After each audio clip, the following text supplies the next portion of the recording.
Hey guys, Crewman here, and I had so much fun building this Lego NES that it inspired me. I love the way the NES looks. I love the way it feels. It brings me back with all this nostalgia that I decided to do this, to make a PC out of the NES.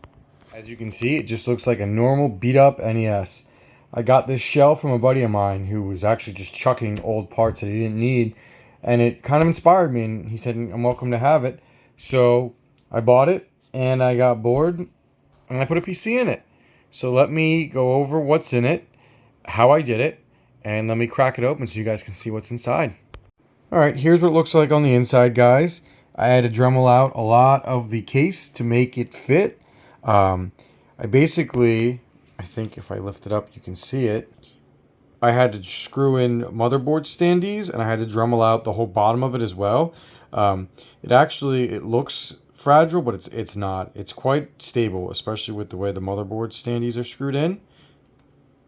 So let me remove the graphics card real quick. And one of the cool things I did was, I don't know if you can see it, but I was able to use the power switch right there. And I was able to use one of the lights from the on-off switch so that when you turn it on, the red light will go on. And it's ran over here. So the parts list on this is not very complex. It's got an i5 7500 in it, some old Gigabyte 7th gen board. It's got Wi-Fi on it, which is really all I needed it to do. It's got a 256 SSD, 2.5. It just slides in there. The graphics card is a zotac 1030. I like to stream in 4K, and this was literally the lowest end GPU that could do it. I think I paid like $30 for it a year or two ago, and I took the front plate off so that I could just slide it in. You really don't have a lot of space in this thing. I think I could fit a 1650 in it, one of those low power ones that gets all their power from the PCIe, which I might do one day if the prices go down. There are more than I want to pay for something that I'm realistically never going to game on. So obviously you can see there's no power supply. So how I was able to deal with the power supply, I saw one or two people build sleeper PCs like this. One of the things I actually had left over was this thing called a Pico power supply cable. I'm sorry, Pico power cable. It's something that a lot of miners use to connect to server boards. It basically connects the motherboard and in the CPU slot, and it powers the motherboard and the CPU. One of the other perks of being a miner, I had this old 450 watt power supply lying around that I got in a bulk deal, so I figured I'd use it. This thing, I don't even know how much it runs, maybe like 100 watts when it's being fully pushed.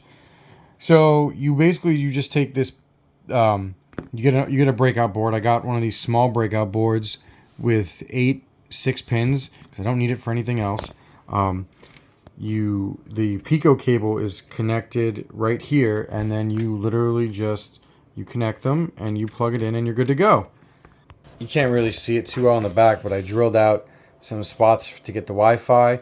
I drilled out a spot for a USB that just connects my Logitech keyboard. You can maybe see it. I drilled out for the optical out because that's how I get my sound. And I don't think you can see it really well, but I drilled out a spot for the HDMI so I can get that and plug that into my TV. So as far as cooling goes, I put one of those really, really small Noctua fans in here. Before I was trying just passive cooling, basically just hoping that the CPU cooler could move enough air around. But when I was watching football all day or just watching whatever with my kids and everything, this thing was getting to about 70 to 80 after like a full day's use, which was no bueno. So I bought a pretty high power Noctua fan. You can't hear it. I run it at full. It sucks all the air out. And this thing, after a full day's use of streaming, it stays at about 58 to 65, which is where I need it to be. So I didn't want to put any more fans in it because I didn't want to break the aesthetic and I didn't want it to be loud. So yeah. Oh, and one other thing I forgot is I have a single 8 gig stick in here. So like this computer's not gonna blow the world away. I mean, it's just a streaming PC. It does it great. I guess, theoretically, if I wanted to turn it into a gaming PC, I could do it. All I would really need to do is get a low profile 1650. I could add another 8 gig stick of RAM, or I could just do one 16 gig. But anyway, I could double the RAM, and with this stock cooler, I'm pretty certain that I could run a 7700 in here. And or I could upgrade this, frankly, to, you know, an 8700 and upgrade the motherboard. You know, the sky's the limit to what I could do. But I'm just talking like if I really wanted to upgrade this, and I have a 7700 in a server that I could swap out. But I'm not going to do that because, frankly, this is just a media streaming PC. It looks nice in my living room next to all my other Nintendo systems, and it's prettier looking than a computer. Here's another shot of the rear. I just kind of put it all back together. I tried to leave all the labels intact just because I think it's pretty cool for nostalgia. Flip it over again. And like I said, another reason I didn't really fully clean it up is because I love the nostalgia. I think it looks great. Really, the only way you would be able to tell that this is a sleeper PC is there's this little paperclip thing in here that I have that's holding the reset button, because I tried gluing it, I tried wiring it in, and I could never get it to stay. And where it is, you can't really notice that. So yeah, this is it. Let me show you what it looks like when it's powered on, just so you can see the off switch, or the on-off switch, and the light. So here's the server power supply, what it looks like when it's plugged in. It goes right to the back of the system, as you can see. Now, I generally hide this. I wanted to maybe encase it or use a laptop brick, but I really didn't want to spend a lot of money on this thing, and I didn't want to do something that I wasn't really familiar with. I know how server power supplies work, so I was comfortable with it.